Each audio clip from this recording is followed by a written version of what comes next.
नमस्कार किसान साथियों। अभी जो आप प्लॉट देख रहे हो ये है अपने 2506 और जो कि अभी 30 दिन की अवस्था में हो चुकी है। और आज अपन को इसमें स्प्रे तो अपन को 2 दिन पहले से ही करना था, लेकिन बारिश ने मौका नहीं दिया। रिमझिम रिमझिम बारिश हो रही है और ऐसे में अपन स्प्रे नहीं कर सकते। थोड़ा सा मौसम खुला होना चाहिए, क्योंकि इल्ली का स्प्रे करने के लिए मेन जो है मौसम का साथ देना ज़रूरी है। मान लो अभी अपन ने स्प्रे किया और आधे घंटे बाद अगर बारिश हो जाए तो दवाई का जो है सिस्टम 50% ही असर करेगी, बाकी नहीं करेगी। इसीलिए कहीं ना कहीं थोड़ा सा मौसम खुला हुआ मिल जाए तो बारिश ना हो तो अपनी जो दवा है वो बहुत ही बढ़िया सक्सेस भी होती है और लंबे समय तक काम भी करती है।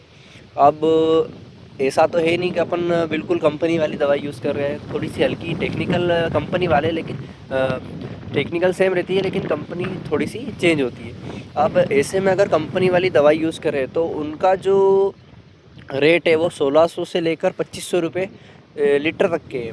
और हल्की जो कंपनी है उन वो वही टेक्निकल के साथ 1100 या 1200 रुपये लीटर में आ रही है। अब ऐसा अपन ने पिछले साल भी डाली थी, दोनों, एक में कंपनी वाली एक में बिना कंपनी वाला, दोनों की सेम ही क्वालिटी थी, मतलब हल्की फुल्की कम थी, लेकिन रिज़ल्ट दोनों के सेम ही आए। तो कहीं ना कहीं थोड़ा सा, बाकी आपसे यही कहना चाहूँगा, आप हमेशा कंपनी वाली दवाई यूज़ करें और कोई सी भी दवाई यूज़ करें तो हमेशा पक्के बिल के साथ करें, क्योंकि कई बार दवाइयाँ फ़ेल हो जाती है तो हम क्लेम भी कर सकते हैं। अगर बिल नहीं है अपने पास तो कोई भी क्लेम नहीं लेगा।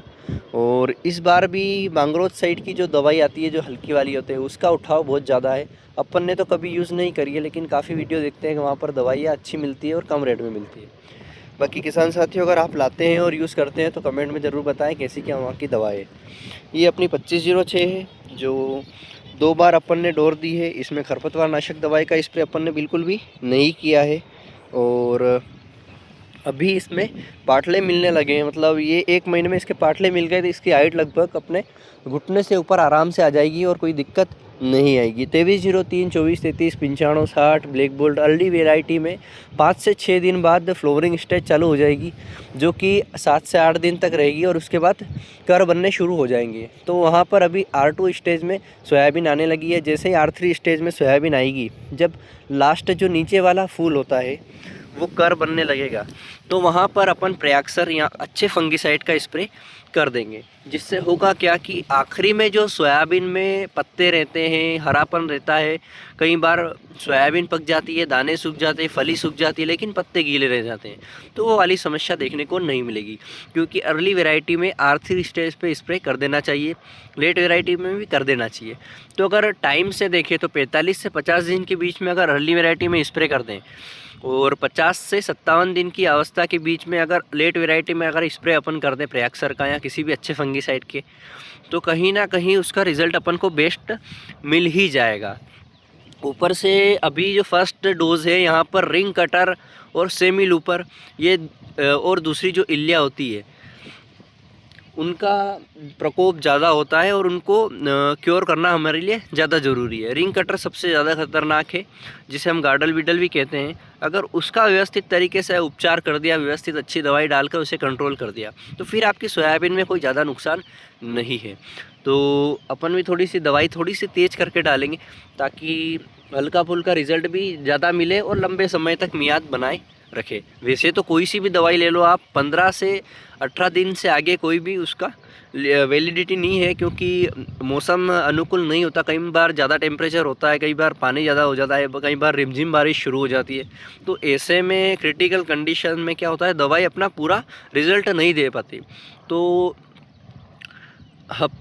पिछले 2-3 सालों से अपन 18 या 20 दिन के अंतराल में ही स्प्रे करने पड़ रहे हैं। पहले अपन 20-20 25-25 दिन तक स्प्रे निकाल देते थे, लेकिन अब थोड़ा मौसम ऐसा नहीं रहा कि तो बारिश होगी तो एक धारा होगी और नहीं होगी तो धूप निकल जाएगी। तो ऐसी दिक्कत अपने को 2 से 3 साल से देखने को मिल रही है। बाकी स्प्रे में तो अपन अपने एक बायर के जो सुलेमान आता है उसका टेक्निकल है, और एक दूसरी है जिसमें इमामेक्टिन है, और एक और टेक्निकल है, जिसकी वजह जो यूज़ करेंगे तो अपने कम से कम इल्ली का तो टोटल खात्मा हो जाएगा और रिंग कटर पे भी अच्छी कवरेज मिल जाएगी। अब ये प्लॉट जो है अपना 2506 का, इसमें कुछ इस तरीके से आप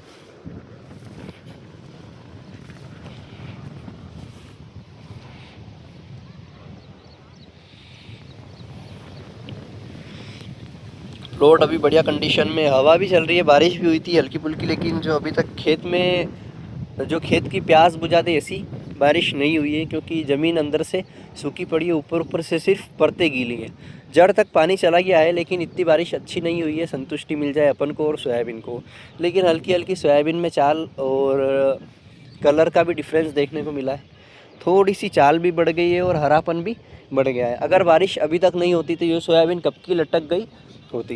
बाकी इसके पास वाले प्लॉट में अपने 2303 है और इसमें काफ़ी ज़्यादा अंतर है। 2303 लटक लटक के चल रही है, जबकि 2506 अच्छी अपने चाल से और अच्छे उठाव से चल रही है। मुझे ये वैरायटी बढ़िया लगी। एक तो इसका जो लंबापन है वो भी बढ़िया है, क्योंकि इसके नीचे फलियाँ नहीं आती। इसकी जो फलियाँ होती है वो 3 इंच 4 इंच जगह छोड़ के ऊपर से लगती है, तो ऐसे में ज़्यादा नुकसान अपने को देखने को नहीं मिलता। क्योंकि कई बार बारिश आखिरी में हार्वेस्टिंग के टाइम पे फलियाँ आधी कटती है, आधी नीचे रह जाती है।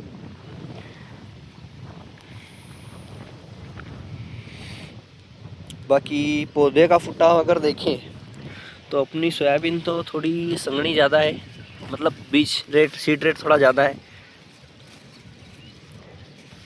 ये कुछ यहाँ पे और आगे अपने जैसे जैसे बारिश होगी तो फुटाव बढ़ता जाएगा, क्योंकि अभी बारिश नहीं हो रही तो सोयाबीन थोड़ी सी कमज़ोर चल रही है। बाकी बारिश आ गई है, अब अगली वीडियो में मिलते हैं अपन।